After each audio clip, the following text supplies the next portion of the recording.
Привет, армия. В последнее время мы следили за Тэхёном на неделе моды в Париже, и снова удивительно, как ему всегда удается впечатлить нас своим присутствием. Каждый образ, словно трогательное произведение искусства, и независимо от того, сколько раз мы его видим, его грация и обаяние поражают нас, как будто впервые. Невозможно не улыбнуться, когда мы видим его. Невозможно не почувствовать легкое тепло в груди, когда он уверенно идет, излучая красоту, которая, кажется, исходит изнутри. Тэхён такой настоящий, когда говорит, что собирается съесть фисташковый круассан сладким тоном и очаровательной улыбкой. Такая простая деталь, но она отражает всю его сущность. Человека, который наслаждается маленькими радостями жизни с пленительной искренностью. И да, он действительно ест этот круассан, и когда он это делает, есть что-то в его выражении лица. В том, как сверкают его глаза, что хочется остановить время. Он очарователен, так естественно обаятелен, что на мгновение все вокруг него, кажется, меркнет. Конечно, расписания должны уйти, кажется, они должны уйти, и как только началось движение, Тэ Янг, с его фирменным импровизированным юмором, сказал: «Это невозможно без моего круассана». Это был один из тех моментов, которые показали, почему его так любили. Он мог находиться в центре парижского гламура, в окружении блеска и дизайнеров, и при этом сохранять свой игривый дух, свою теплоту нетронутой. Было прекрасно наблюдать, как он ходит и ест одновременно, как будто все это было частью плавной, естественной хореографии. А затем, как будто его совершенство нуждалось в дальнейших доказательствах, он появился в леопардовом галстуке, а затем в рубашке с тем же принтом. Этот мужчина был просто красив. Что бы он ни носил, он превращал это в нечто достойное восхищения. Каждая деталь одежды казалась на нем живой, каждая деталь подчеркивала его осанку и элегантность. Не только одежда, но и то, как он ее носил, магнетическая харизма, которая не требовала усилий, чтобы выделиться.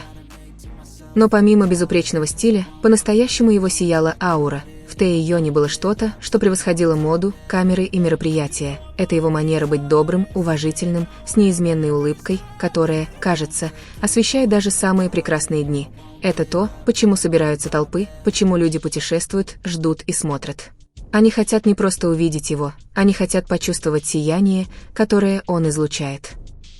Тэхён не ходит, он парит между взглядами, и каждый его жест оставляет безмолвный, но глубокий след. Невозможно не восхищаться тобой, когда в одну секунду ты можешь быть сильным, элегантным и сексуальным мужчиной, который тебя пленяет, а в следующую — нежным и очаровательным мужчиной, вызывающим бесконечную нежность. И в этом заключается магия Ким Тэхёна. Способность быть одновременно и искусством, и душой, заставлять мир останавливаться, чтобы просто посмотреть на него. Одного мгновения с тобой достаточно, чтобы понять, почему так много сердец бьются чаще при виде тебя. Между утонченным обаянием мужчины и искренней нежностью ребенка, все еще живущего в тебе, кроется истинная сила Ким Тэхёна. В отношениях Тэхёна и Чингука есть что-то, что всегда приковывает внимание, что-то, что зависит не от слов, а от жестов, брошенных бездумно.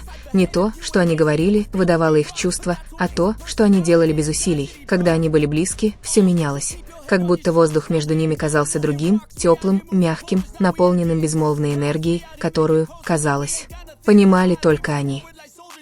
Они прикасались друг к другу без страха, как будто их руки сами собой находили дорогу друг к другу. Они приближались друг к другу с доверием, не требующим объяснений, как будто между ними не было преград или возможных расстояний, и они смотрели друг на друга с естественностью, не оставляющей места для сомнений. Взгляд, который не хотел быть увиденным, но, встретившись, выражал больше, чем могли бы выразить слова. Это происходило не раз и не два, а постоянно, почти инстинктивно, как будто эта близость стала частью их образа жизни, их способом совместного проживания в каждом пространстве, которое они разделяли. И именно это удерживает многих от того, чтобы отмахнуться от этого как от чего-то временного или случайного, потому что жесты, которыми они делятся, слишком искренни, слишком естественны, чтобы быть частью простого представления. Бывают моменты, когда достаточно лишь понаблюдать за ними, чтобы понять, что нет никакого намерения произвести впечатление, скорее. Правда течет естественно, именно тогда все меняется, и никто этого не осознает. Вчерашнее живое выступление Тэхёна было одним из тех моментов, которые оставили теплое и содержательное чувство, небольшое, но искреннее пространство, где явно не было никакой актерской игры или сценария.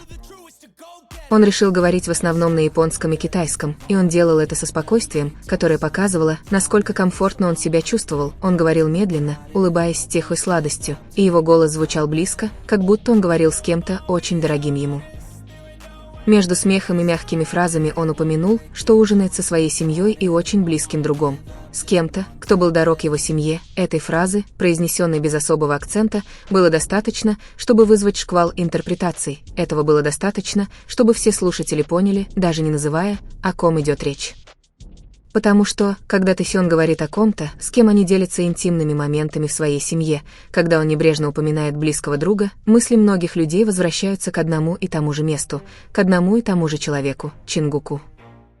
И хотя некоторые предпочитают закрывать глаза на очевидное, правда проскальзывает между словами. То, что не сказано, чувствуется, то, что не показано, угадывается, потому что, когда два человека так близки, знаки проявляются сами собой, без необходимости их искать. В них есть что-то очень очевидное. Когда двое действуют, намерение произвести впечатление очевидно. Между жестом и намерением существует невидимая дистанция, но когда два человека по-настоящему понимают друг друга, им не нужно ничего планировать. Они не ищут взглядов, они не принуждают к совпадениям, они просто плывут по течению.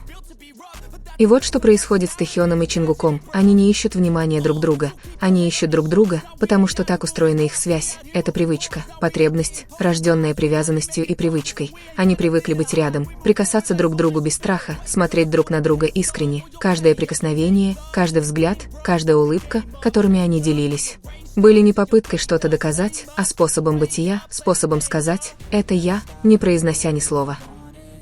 Они делали это неосознанно, без усилий, потому что такими они были, и когда что-то повторяется так много раз естественным образом, это уже не совпадение, потому что не было совпадением то, что их руки случайно встретились, или их взгляды встретились даже среди шума, не было совпадением то, что они искали друг друга в тишине, они обменивались жестами, которые казались бессмысленными другим, но ощущались весомыми между ними. Все это было частью истории, написанной без слов, истории, которой они нуждалась в подтверждении. И хотя многие пытаются упростить это до простой игры, в том, как они были вместе, было что-то, что обезоруживает любую попытку это отрицать. Именно эта естественность делает его реальным, неизбежное повторение жестов, которые невозможно подделать. Потому что совпадения случаются лишь однажды, но когда что-то повторяется так часто, так часто, так часто, это уже не совпадение.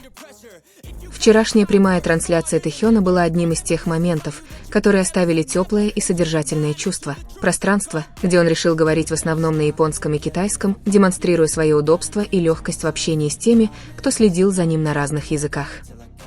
Интересно, что среди смеха и нежных слов он упомянул, что ужинает со своей семьей и близким другом, тем, кто также был очень дорог его семье.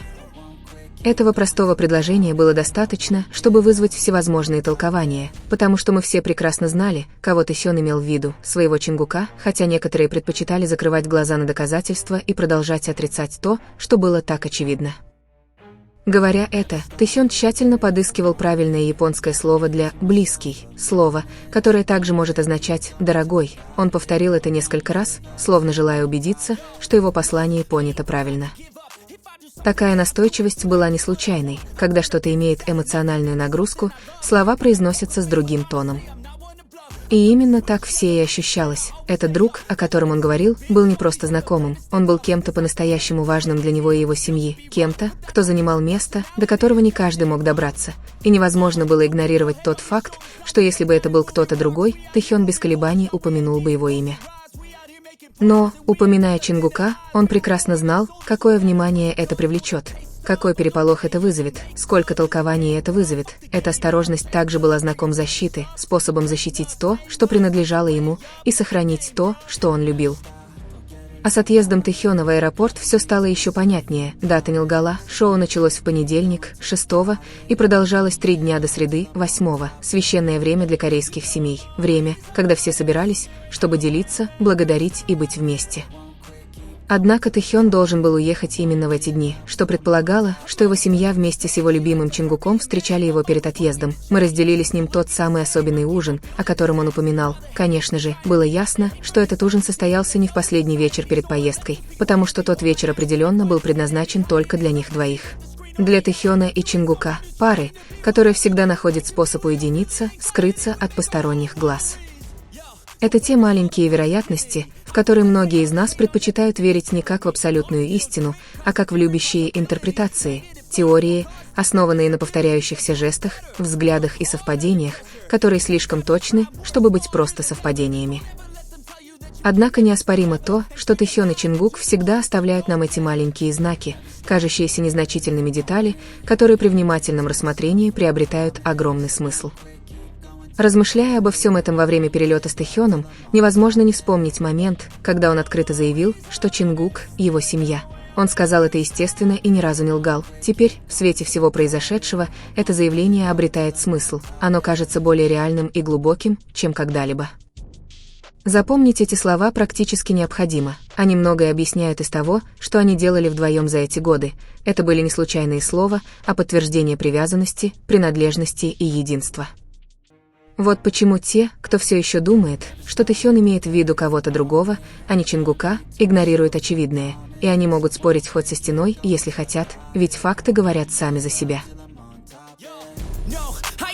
To give up. If I do something, man, I do it till I get what I want. I turn a business out of nothing into something I love. I